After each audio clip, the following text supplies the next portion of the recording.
factor at 100%. What is with that? Now, I grew up in Chicago. I mean, they real simple, 100%. By the way, when I die, bury me in Chicago so I can remain politically active. So you hear 100% and you're like, what's with that? But it's 100% because of the work that you're doing as mentors. And what that means, they still have to make good moral choices.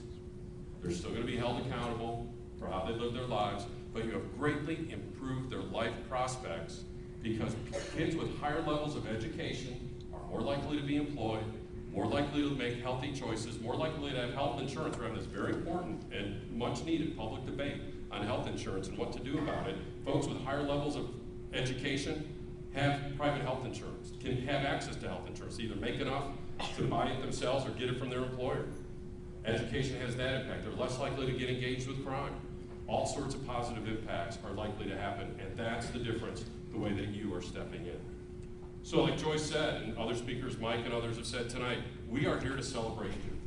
Tonight is your night, mentors, to celebrate you and the unique impact you're having on the lives of these kids.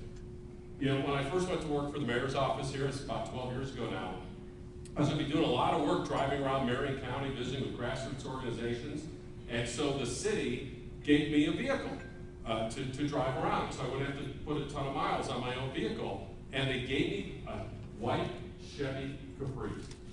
Who in our government drives the Chevy Capri? They gave me a cop car. Now the lights were off, the decals were gone, but importantly, it still had that silver light on the driver's side. You know the one you look for when you're driving on the interstate.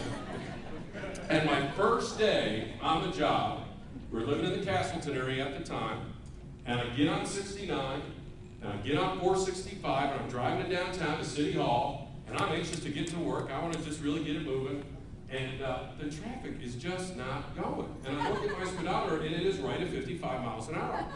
And I look ahead, and I look around, and I look in my mirror, because certainly they see a cop car. Hey, this is pretty cool. So I did what you would have done. I got in the left lane, run on everybody's bumper till they got out of the way, and the fastest they ever got to work. 2 weeks later, it sprung a leak. They gave me a Chevy Impala, which I found out was much less imposing on the highway. They thought there was a police officer in that car. Little did they know it was Joe Bag of Donuts, right?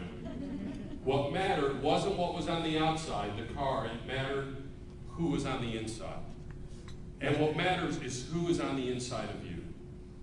In a time, in an era when people are literally scared to death because of the economy and are wondering about their own personal futures and are wondering how can they hang on to what they have and what will tomorrow bring, you are stepping out in the darkness with your candle and saying, as long as I'm on planet Earth, this will not stand in the life of this child.